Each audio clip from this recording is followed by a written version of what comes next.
docentes de la Facultad de Ciencias Veterinarias de acá de Esperanza, docentes investigadores, y aparte Guille realiza asesoramiento y actividad privada. Unos casos atípicos en majadas ovinas que nos pareció importante presentarles. ¿Por qué? Porque bueno, en esto de tratar de tener la mayor cantidad de corderos viables en nuestra majada y los menores porcentajes de disminución de mortalidad, es importante que podamos diagnosticar. Muchas veces pasa que hay muertes en las majadas, muertes por goteo, muertes de un animal, 2, 3, así sucesivamente en un tiempo, o puede haber muertes masivas, y nos quedamos con eso. Por ahí no tenemos el conocimiento de que hoy por hoy todas las enfermedades, o casi todas al menos, las podemos diagnosticar. Pero el médico veterinario tiene que saber qué muestras recolectar, le tenemos que saber decir al productor qué órgano, cómo hacer una necropsia, cómo llevar esos órganos y a dónde, que después les vamos a comentar al final, para llegar a un diagnóstico. Porque hoy por hoy no nos podemos quedar sin un diagnóstico de nuestras enfermedades, ¿sí? Bien. Sumado a lo que dice Karina, la gran problemática también que tenemos es que el productor tiene herramientas, cuenta con antiparasitario, con antibiótico, y muchas veces aplica antibiótico, aplica antiparasitario, y uno cuando llega o le comentan el caso ya no hay nada que hacer. Muy importante que estén atentos, porque hoy una oveja vale mucha plata, el cordero al final del año está por arriba de 80, 90 mil pesos, 100 mil pesos, depende del peso, y hoy redunda todo eso, es un ciclo económico. Si nosotros, como dijo Sergio, y como dijo el doctor Welcher, no prestamos atención, la mayoría de muertes se producen en el nacimiento, o cerca del nacimiento, o después del nacimiento. Entonces es muy importante. Argentina no tiene tantos datos como otros países, como Uruguay. Uruguay es un país muy serio, que trabaja hace mucho tiempo. Nosotros recién hace pocos años estamos trabajando, recabando datos del SENASA, del INTA, de instituciones privadas. Estamos teniendo datos. Los datos son fundamentales para poder atacar a todas estas enfermedades y darle solución al productor. Bien, el primer caso, van a ver que todas estas diapos son diferentes porque son casos que hemos presentado ya en otros congresos y que incluso están publicados, por eso son todas diferentes. El primer caso que vamos a hablar es un caso de toxoplasmosis ovina, que, bueno, por suerte fue diagnosticada acá por mi compañero. Como para empezar a hablar, voy a empezar a hablar un poco de la gente del toxoplasma. Por ahí, si los términos son un poco técnicos y alguien desconoce o le suena raro, levanten la mano y explicamos. Eso no se llama problemas, pero levanten la mano.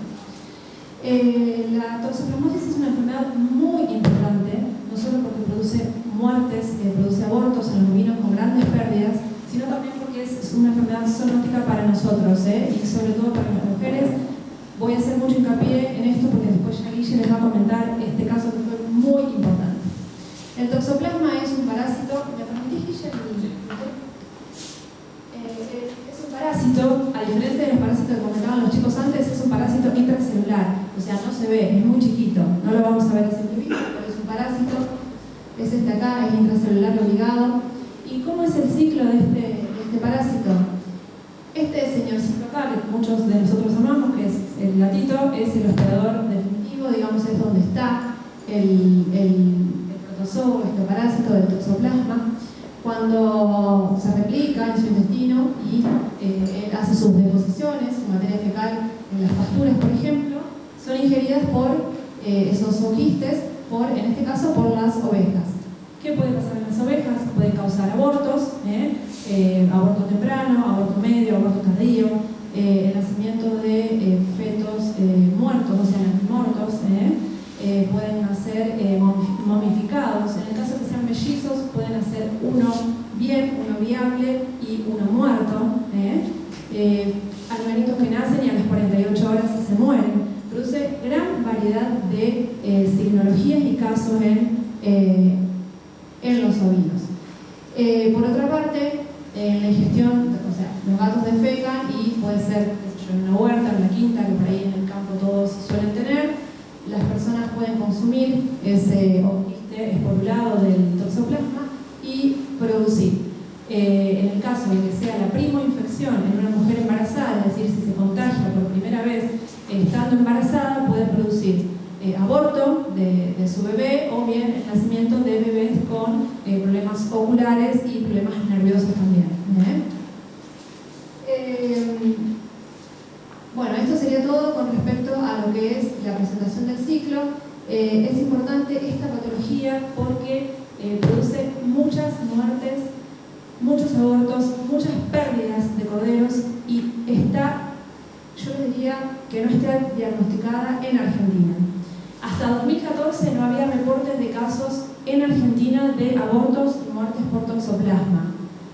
Cuando nosotros tuvimos que estudiar, que Guille tuvo este caso y que tuvimos que buscar, se nos dificultó un montón la búsqueda bibliográfica porque en Argentina no había nada. Sí encontramos los uruguayos, que ellos hacen un buen laburo con respecto a esto, que ellos tenían diagnosticados casos de abortos por toxoplasma. Y ahora Guille les va a comentar el caso, que es sumamente importante. Bueno, este caso sucedió en Toronda, en un colega, un agrónomo que tenía ovejas para consumo. 40 ovejas de raza Hampshire, había un poquito más, un poquito menos, pero más o menos es el número que me pasó. Me contacta porque había varias ovejas que habían abortado y no sabía cuál era el problema. Entonces él mismo le da más comida, le pone rollo, le da balanceado, pensando que era problema de alimentación, las ovejas siguen abortando.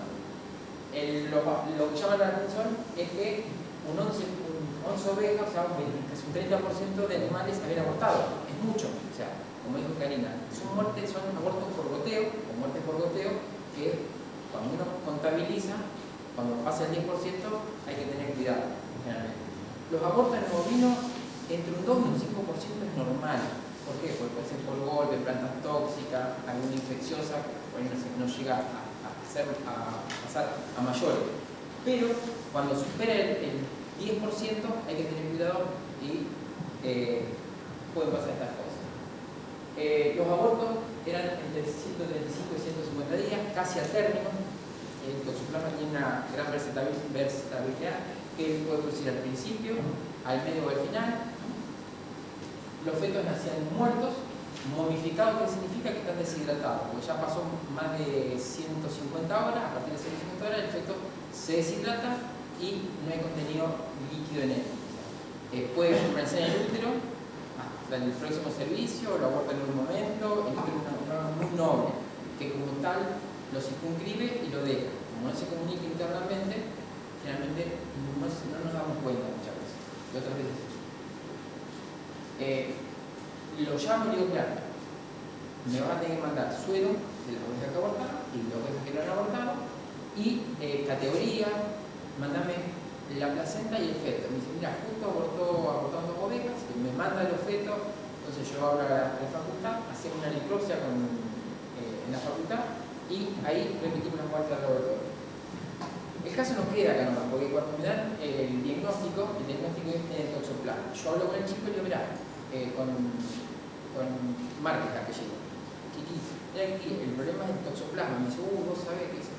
Y cuál es, mirá, puede ser los gatos, puede ser la pastura. Mirá, ese punto el empleo que tengo yo hace un año, hay como 30 gatos. Trajo los gatos porque había muchos ratones, porque tenían balanceado en una piecita, y para eliminar los ratones, los gatos.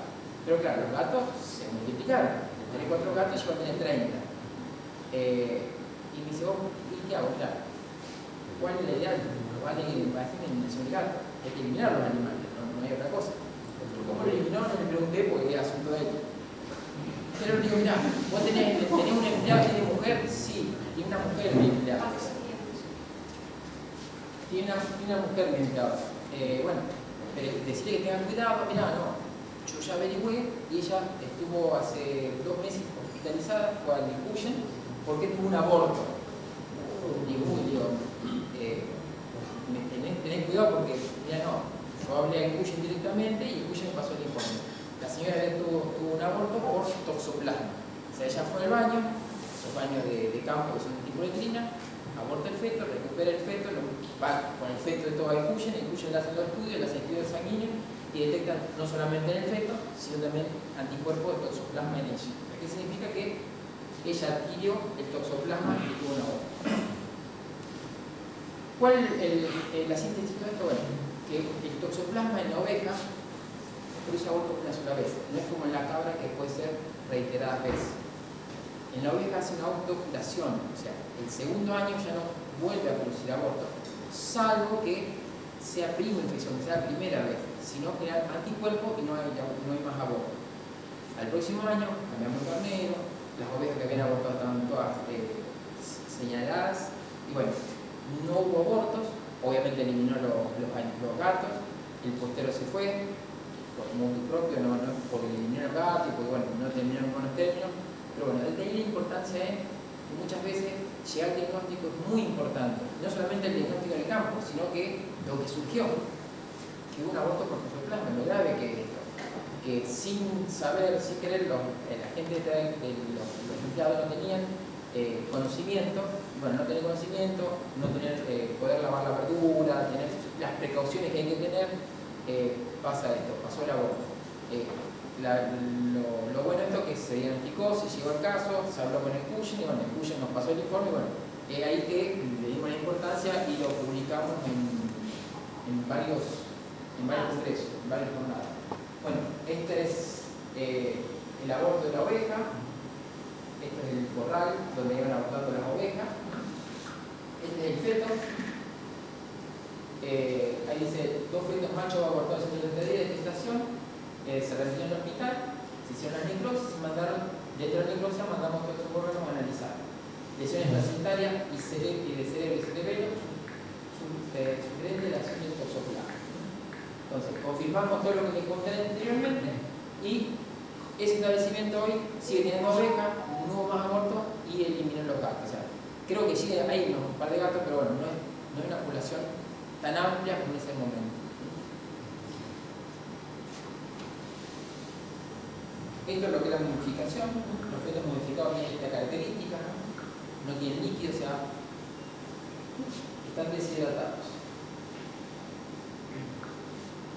Bueno, estos son la cavidad abdominal del feto, donde se extrajo el órgano para mandar al laboratorio, el hígado, y la placenta y el cerebro que sacamos para poder remitir las muestras al laboratorio. Bien, creo que eso es todo con respecto al toxoplasma. La importancia de esta patología, no subestimar toxoplasmosis, no quedarnos con que abortó una oveja, bueno, qué sé yo, pasará, no sé, no, remitir, como les vamos a contar después, el feto, sobre todo la placenta, como hay una foto ahí. Nosotros tenemos la facultad, ustedes también la tienen cerca. Hay laboratorios privados que tienen que hacer también los análisis. Pero no subestimar esta enfermedad porque es una enfermedad no solo muy grave para las majadas, sino para las personas que estamos en contacto con los ovinos. Bien, pasamos a la siguiente. Esta patología también es una enfermedad que causa abortos en majadas con grandes pérdidas económicas. En este caso fue...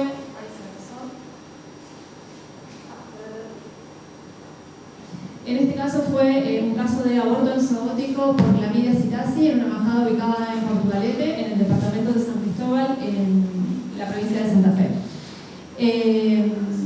La clamidia psittaci, antiguamente se la denominaba así, hoy por hoy se llama Clamidofila abortus. Es la que a lo mejor ustedes conocen como la citacosis, ¿sí? O sea, es de la misma familia, ¿sí? Pero hay, clamidia abortus, hay diferentes géneros dentro de la misma. Es también una bacteria muy chiquitita, en este caso bacteria, no parásito, es una bacteria microcelular, está adentro, no la vemos, pero produce abortos. La característica de este aborto, que es entre las últimas 2 y 3 semanas de gestación, es un aborto bien tardío, a diferencia del toxoplasma, ¿sí? Es un aborto bien tardío. Pero por otro lado pueden nacer también corderos desarrollados bien, algunos débiles que a las 48 horas mueren. También tenemos una amplia variedad de cuadros o de signos. Las placentas pueden estar débiles, inflamadas, pueden tener focos necróticos. Importancia también acá en este caso remitir no solo el feto, el aborto, el cordero que se murió, sino también la placenta al laboratorio. Muy importante remitir la placenta.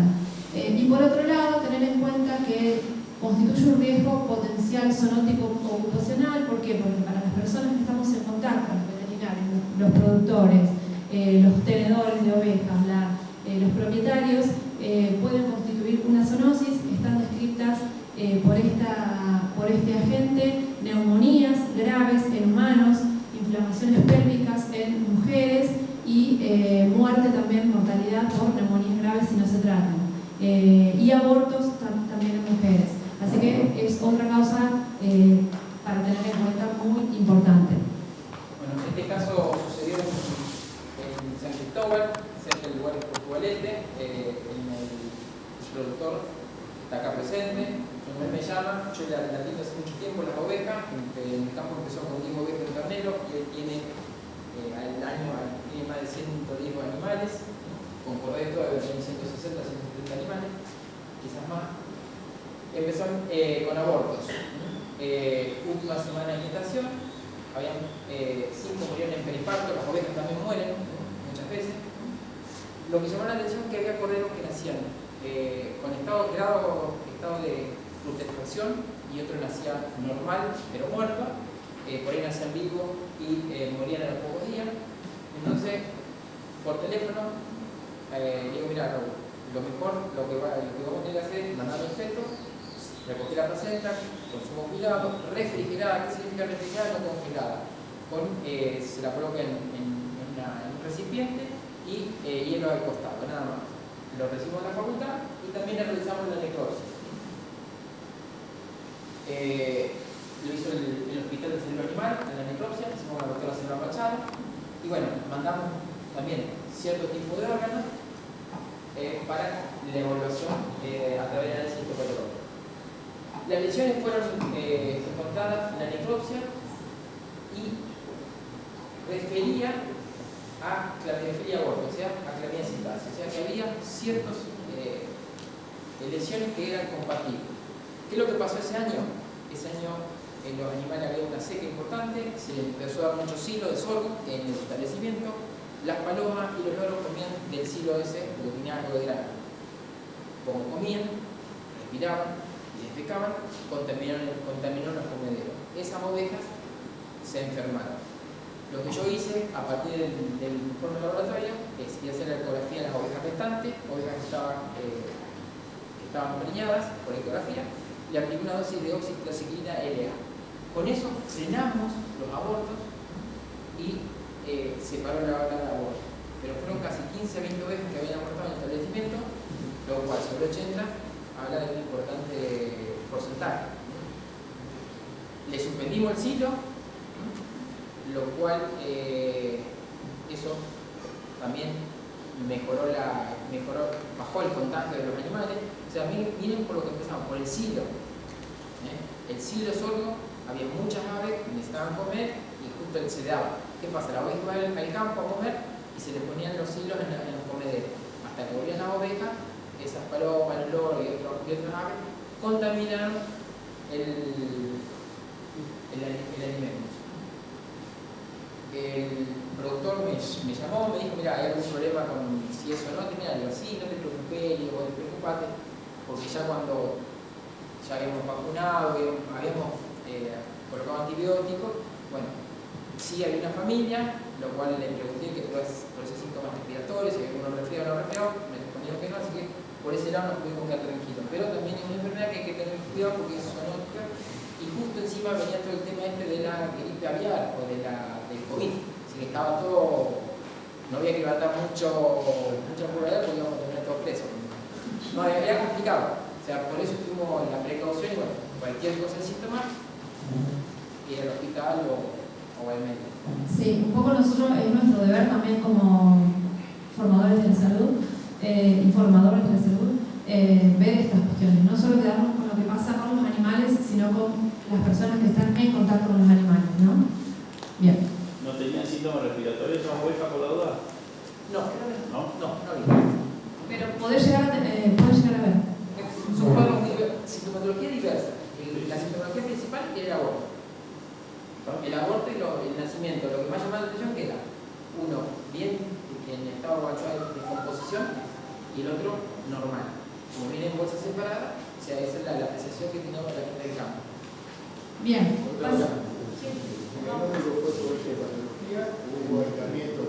No, histopatología lesiones compatibles sugerente con no aislamiento. No aislamiento. intoxicación, dejar de dar el silo, y los animales que restaban se cortó la enfermedad. Se presume que era clamidia el problema de los vagos. Si no hubiese seguido eso, la hora de ahora. Bien, pasamos al tercer caso. En este caso se denomina intoxicación por titulata dioica, comúnmente conocido como MU, en una majada ovina de la provincia de Santa Fe. También es un caso súper atípico, porque ¿quién se podría imaginar que el OMU nos podría causar patologías? Y sin embargo sí lo causa, y con altas tasas de mortalidad. Como les comentaba, el OMU tiene varias toxinas. Hay poca bibliografía o literatura que describa esto, pero sin embargo pudimos encontrar que, porque también hay muchas discrepancias.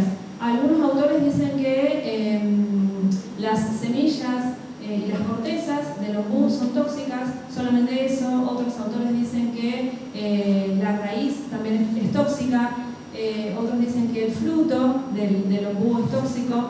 En definitiva, podemos aseverar que el ombú tiene toxinas, entre ellas la fitolacotoxina, un alcaloide que es la fitolacina, y oxalatos. Los oxalatos son los responsables de toda la parte del cuadro entérico que produce el ombú, ¿no? Porque produce, como en este caso, había producido diarreas y toda esa enteritis con esa inflamación y necrosis del intestino.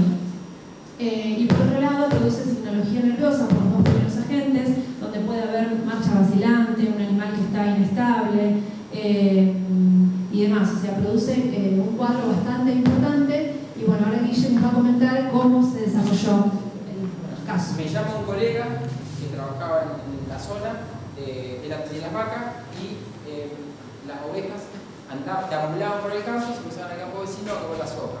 Las ovejas se las deciden encerrar en un potrero, no muy grande, menos de media hectárea, y le daban un rollo para esa cantidad de animales. Era un rollo de mala calidad. Esa oveja estaba acostumbrada a comer buena calidad, como dijo Sergio. La oveja no come cualquier tipo de pasto, y ese rollo era de mala calidad, entonces la oveja empezó a comer todo lo que tenía a su paso. Lo que tenía ahí, el ombú, que estaba con su semilla, con su fruto. Cuando yo llego al establecimiento, miro por plantas tóxicas, me dicen que los animales estaban encerrados ya hace un par de semanas, y lo que noto que el ombú estaba sin corteza. Toda la corteza se la habían comido, las hojas estaban comidas, y le pregunto al encargado: sí, me están comiendo los verdes, lo que encuentran, comen, me dice. Reviso las ovejas, y cuando empiezo a revisar las ovejas, lo miro que tiene animales sifosis, o sea, es cuando están encorvadas, dolor abdominal, le tocaba la panza y se quejaban. Rechinar de diente, cuando el castaño, que produce dolor abdominal, con un cuadro gastrointestinal. Muchas se miraban en el flanco, con los síntomas nerviosos, estaban deprimidas, o sea, no se acercaban y no se movían las ovejas, estaban bien. Y la materia fecal era demasiado blanda, era diarrea. O sea, teníamos un cuadro digestivo, típico de dolor abdominal, y veo los animales que había muchos animales muertos, era aguda, en este caso subaguda. Entonces había una que estaba por morirse, decido eutanasiarla, y ese animal le hago la necropsia. Y lo que me llama la atención cuando abro el rumen, que la mucosa del rumen se desprende. Hay ciertas plantas tóxicas que producen ese tipo de sintomatología, pero al estar encerrada, estar comiendo el rollo y no pueden salir de ese lugar, me llamó la atención. Miro otros órganos, miro el riñón, miro el hígado, pero un cuadro gastroentérico. El intestino estaba sumamente hemorrágico, y el rumen la mucosa se salía directamente, no es que estaba apenas raspada y se salía, la tocaba y se salía. Justo coincide con que la facultad estaba en problema de receso, o sea, no podía mandar los órganos para estomatología. Entonces hablo con la doctora Machado, que está desde la guardia hospital, y entonces ella me dice: mira, Guille, bueno, como me decís, le pregunté por el ombú, me dice: mira, hay casos de intoxicación, lee, fíjate. Entonces hablo con Karina, buscamos información, y es así. Había casos diagnosticados por intoxicación por ombú, no solamente en ovejas, sino en vacas, y casi todos los casos describían lo mismo: animales que son encerrados, que por ahí llegan para una feria y uno juega en la feria, comen eso y terminan muriendo a las pocas horas. Bueno, la conclusión es que los animales volvieron otra vez a abrirse las tranqueras, salieron afuera y no se murió uno más. Se murieron esos 15 animales de los 60, lo que se concluye que fue el obú. El obú fue sacado directamente del establecimiento y no hubo más muertes en ese establecimiento.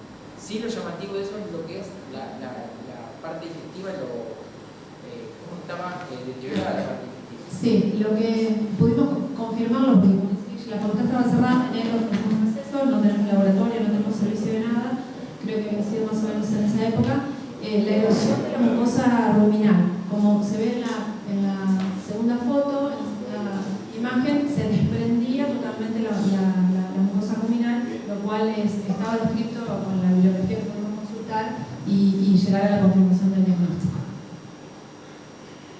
Bien, pasamos a otro caso. En este caso es un brote de ectima en una majada ovina durante la temporada de servicios. Ustedes dirán, ¿y por qué atípico si el ectima, quienes conocen, es bastante, no sé si típico, pero común? Esas lesiones en la boca, lesiones ulcerosas y demás. Nosotros y la bibliografía consultada consideramos que este caso de ectima es atípico porque se dio en animales adultos. El ectima normalmente o comúnmente se da en animales con las categorías más jóvenes, sobre todo los corderitos recién nacidos, ¿sí? Esta patología es producida por un virus, un parapoxvirus, virus ORF, que replica en lesiones ulcerosas, sobre todo en la unión mucocutánea de los labios, del morro.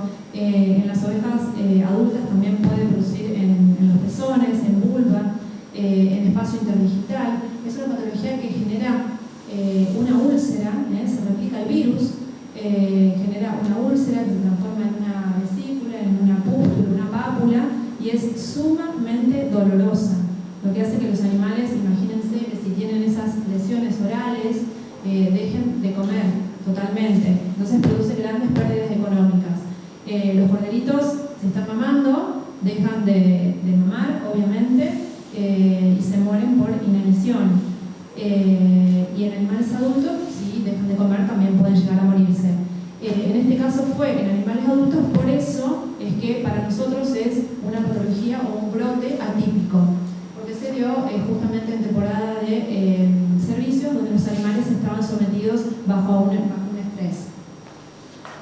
Bueno, el establecimiento de Entre Ríos, Paraná, lo que más llama la atención es que ese animal que trae la enfermedad es un carnero de una cabaña muy reconocida, se ve que en el establecimiento había, pero en este establecimiento que traemos el carnero no había, nunca había enfermado a animales, lo cual no había título de anticuerpo. Y lo que hizo es una enfermedad explosiva. En 15 días se enfermó todos los animales en pleno servicio. Era algo impresionante, las mucosas como estaban sangrantes, desmagnizadas. Como empezó, terminó, le llevó 15-20 días en la sintomatología.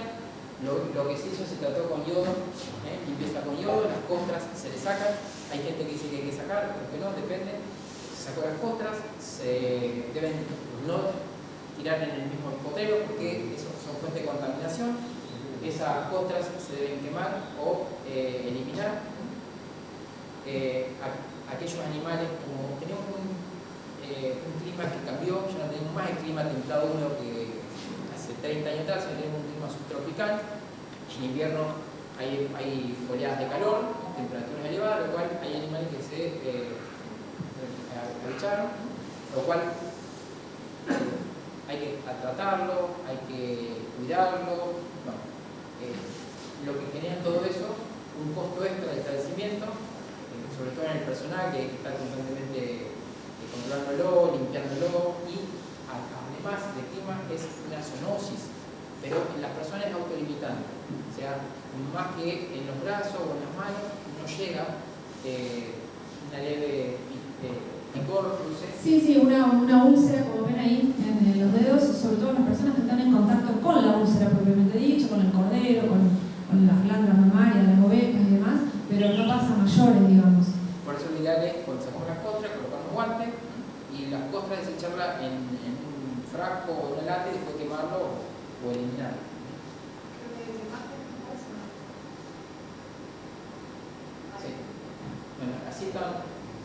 ese es una oveja, mismo tenía el morro, lo cual no comía. En ese establecimiento tuvimos un 60% de preñez, con la hice con ecografía después, lo cual le asumimos que la enfermedad fue lo que produjo la baja concepción, porque el animal se enfermó, el animal que se enfermó, bueno, y como era el macho que estaba destinado a un lote de oveja, principalmente ese lote sufrió. El resto del otro que estaba destinado a otro macho no tuvo problemas, preñó el 100% de su oveja, que estaba destinado, pero se enfermó toda la majada. Y acá lo que remarcamos un poco es la importancia de hacer cuarentena cuando uno ingresa a un animal de afuera, ¿sí? En este caso, se trajo el animal de cabaña, como dice Guille, no se hizo cuarentena. El animal llegó estresado, ustedes saben todo lo que presupone traer un animal en viaje, con todo el estrés del viaje y destinado a un servicio, que empieza a trabajar y no descansa. La comida, el agua, como dijo Sergio, el cambio de hábitat, todo se llama disestrés en los animales. Exacto. Y bueno, acá tomamos nosotros como para remarcar la importancia de la cuarentena, es tener ese animal, observarlo, en el caso de que vaya a desarrollar una patología, que la desarrolle solo en un corral, en un potrero, en un lugar donde llevamos al resguardo y no me contagie el resto de la majada, ¿sí? Porque recuerden que esta patología es que los animales pueden ser portadores, asintomáticos y desarrollarla bajo una presión de disestrés, como dice Guille, ¿está? ¿Hay vacuna para esta enfermedad? ¿Cuántos días se habla en la cuarentena? Cuarentenas, si bien la palabra podría ser 40 días, que es lo que te dicen, con 15 a 20 días es suficiente como para que lo tengas. Hay vacunas para esta enfermedad, hay algunos que las aconsejan, otros no. Eso depende. Generalmente hay distintas cepas del clima, o sea, lo que hay que hacer es la misma costra que sacamos, remitirlo en un laboratorio que tiene la vacuna, te hacen la vacuna y uno por escarificación se coloca, no es inyectable, sino se hace un raspaje en el muslo o en la cara interna del miembro. Una vez que raspamos, le colocamos una gotita y ahí supuestamente el animal produce anticuerpos contra la enfermedad. Pero la vacuna no trae todas las cepas, son incompletas, por eso no es ideal. Y tampoco hay que vacunar como preventivo, porque si el campo nunca tuvo, no es ideal vacunar. Ustedes saben, los virus mutan continuamente. Si yo compro una vacuna, quizás el virus que esté en mi establecimiento no es el mismo que trae la vacuna. Entonces, por ahí lo mejor es lo que dice Guilla, hacer autovacuna, se llaman, con las costras, las podemos hacer nosotros mismos o enviar a un laboratorio y colocar por escarificación en la cara interna del muslo y funciona bien. Y si no, dejar, porque es una patología que sucede y es autolimitante, ya después no se adquiere inmunidad y no sucede. Solamente los corderos van a adquirir esa patología al próximo año o el año sucesivo, pero ya va a ser mínimo, no va a ser tan importante como al principio, ¿no? Bien, hasta acá con los casos clínicos. Les queríamos mostrar algunos cuadritos que tomamos de nuestros compañeros uruguayos que tienen bastante bien claro el tema de las patologías ovinas, sobre todo el tema de los abortos, que a nosotros nos interesa mucho por las pérdidas económicas que causan. Ellos tomaron, creo que era un grupo de 100 animales, 100 casos examinados y pudieron observar, fíjense, en los porcentajes. 27% de toxoplasmosis pudieron diagnosticar sobre el 100 de los animales, 15% otra probable causa infecciosa que no han podido diagnosticar, 13% de distosia con muerte fetal, todo lo que comentaba allá en China, lo que presupone un parto que no es eutóxico, sino que es distóxico y que ya viene el cordero mal posicionado. Diagnosticaron un 6% de campilobacteriosis, que también campilobacteriosis produce abortos, es una enfermedad muy importante, también es una zoonosis, y un 39% de enfermedades o de enfermedades que no pudieron diagnosticar porque las muestras que se remitieron al laboratorio de esos 100 animales no estaban en buen estado. Y acá viene una cuestión importante para nosotros que tenemos que saber. ¿Qué pasa con los cadáveres, con los ovinos? Los ovinos se descomponen fácilmente. Ustedes que están continuamente con los animales sabrán eso. Entonces, muchas veces cuando uno llega al laboratorio, la muestra es inviable, no sirve.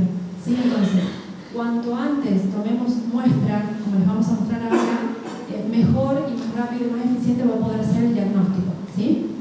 Como ustedes saben, la oveja tiene una temperatura mayor de 38 o 40 grados, lo cual, y la lana hace un aislante, lo cual se descompone mucho más rápido. En invierno tarda un par de horas, pero en verano, media hora o una hora, se descompone. Entonces, cuando tenemos el caso, hay que tomar la respuesta en ese instante, no dejarlo pasar porque tenemos otro trabajo, bueno, si no llamar a alguien que lo haga, ¿no? Bien, pasamos a la otra. Acá este es un cuadrito que también tomamos de los uruguayos con el tema de los abortos. Ellos tomaron abortos tempranos, menos de 60 días, y diagnosticaron brucelosis.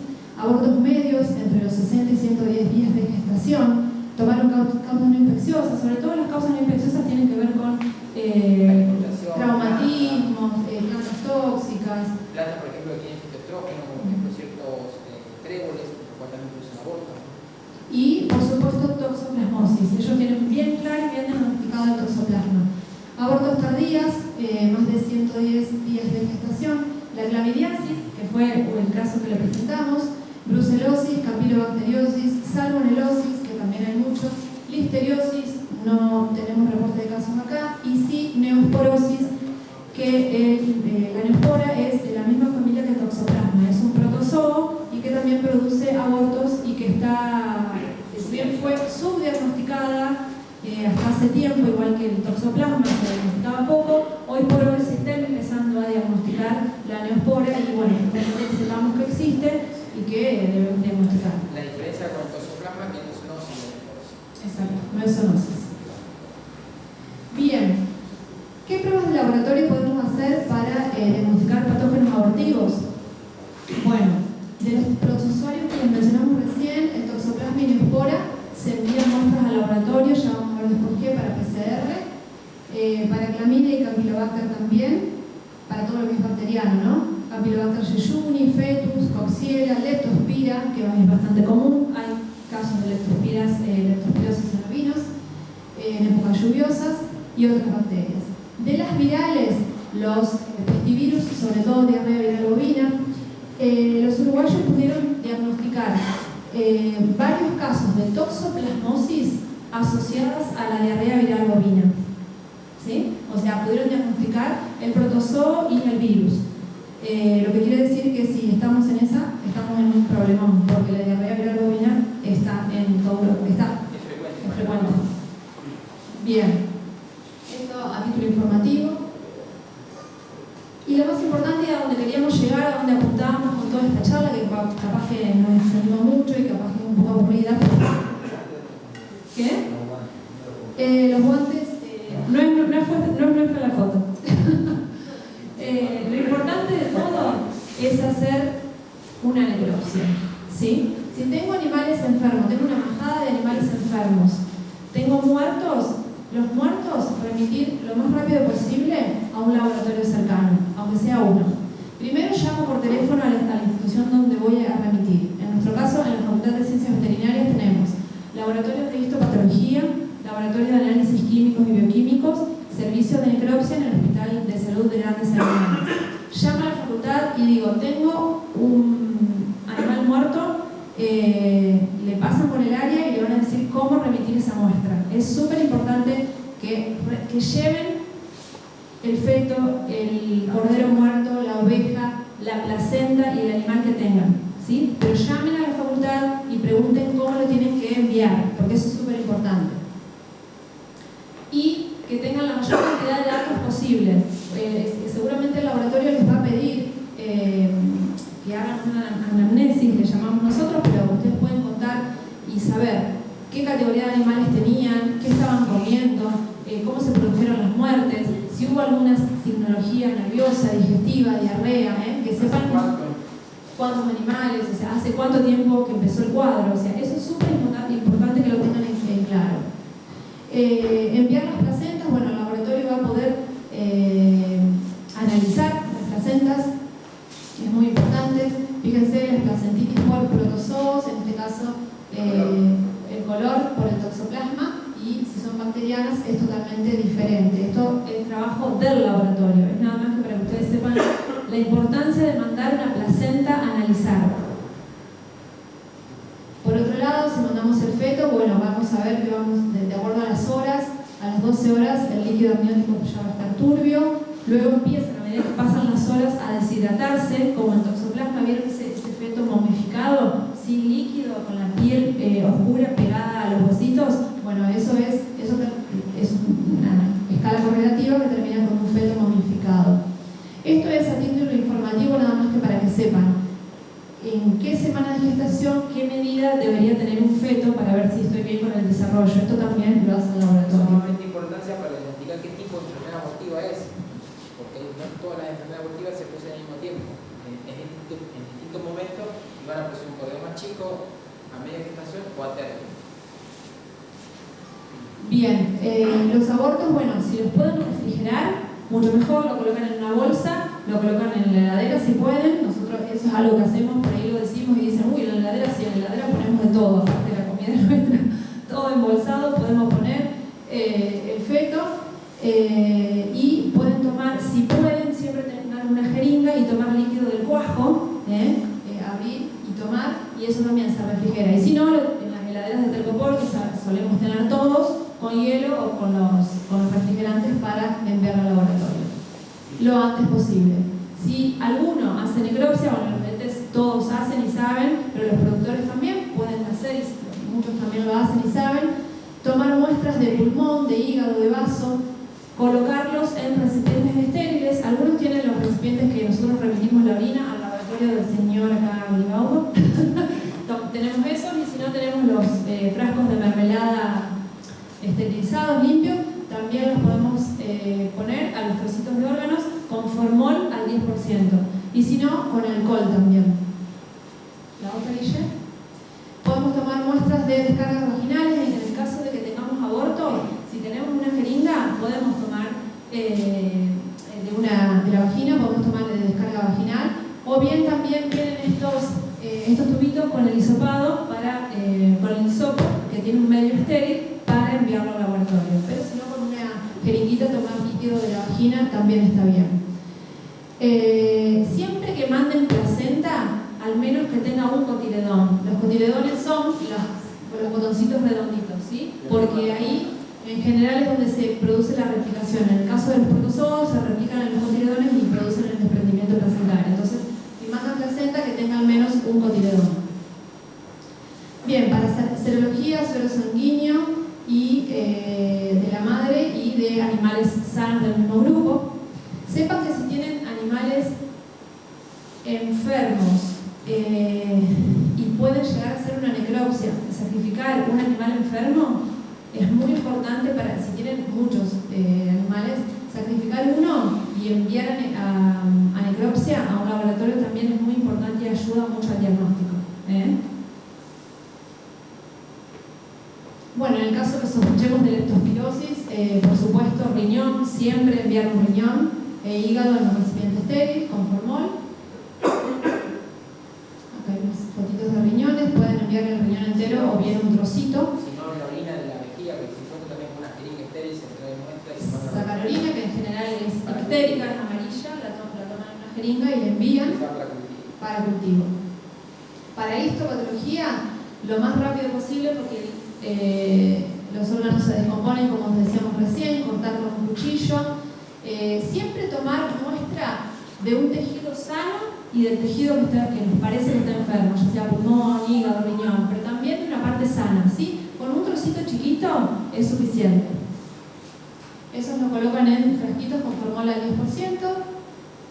En el caso que vayan a tomar muestra de intestino, vesícula biliar, estómago, proventrículos o vejiga, los pueden pinchar en un cartoncito, con un cartón y con una agujita, y lo colocan en el frasquito con formol para que quede y no flote, para que quede bien cubierto y no se descomponga. Bien, las muestras se fijan, bueno, en frascos, como les decía, pueden ser de este tipo, con formol, rotular, no mezclar órganos. Nunca pongan, si van a mandar órganos, nunca pongan en el mismo frasco pulmón e hígado, ¿no? Traten de que sean frasquitos separados y siempre rotular, con la mayor cantidad de datos posible, la fecha, si es oveja, si es cordero, o sea, la mayor cantidad de datos posible, si pueden en el rótulo, y si no después en la planilla que se completa para la anamnesis. Las soluciones para fijar, como les dije, formol al 10% o bien alcohol etílico 96 grados. Con eso llega bastante bien al laboratorio. El formol al 10%, el formol viene el 40% de la presentación que uno compra. Para llevarlo al 10% es una medida de formol y 9 medidas de agua. Eso hace que sea al 10%, con eso es suficiente. Y el alcohol directamente, los 26 grados que compramos, puede ser en alcohol, que es lo que más van a tener a mano. Sí, alcohol todos tenemos, así que es bastante... Creo que acá llegamos al final. Bueno, si colocan muestras en formol no se refrigeran, ¿no? Eso es así. Solamente van a refrigerar un feto entero o una muestra que no esté en ningún líquido. Bueno, para bacteriología y virología también, igual que para histopatología, cuanto más rápido mejor y lo antes posible. Acá quédense con eso, con que lo antes posible envíen una muestra, más rápido y efectivo va a ser nuestro diagnóstico. Muestreo de líquidos, bueno, esto ya se los dijimos, en jeringas y sellados extremos, y también los hisopos estériles. Estos hisopos se compran, vienen en un medio de cultivo que mantiene la muestra y que también se pueden tener, pero si no, con el líquido en jeringa es suficiente. Bueno, esto era lo que les decía, en estas cajas pueden enviarlas tapadas de hielo o con los refrigerantes, individualizar, rotular y tapar correctamente para que las muestras lleguen bien. Y bueno, ante cualquier duda, como les dije antes, llamen antes al laboratorio. Para finalizar un poco nuestra charla, yo les quiero decir que en la facultad contamos con estos servicios. Si ustedes desean, después nosotros les dejamos los teléfonos.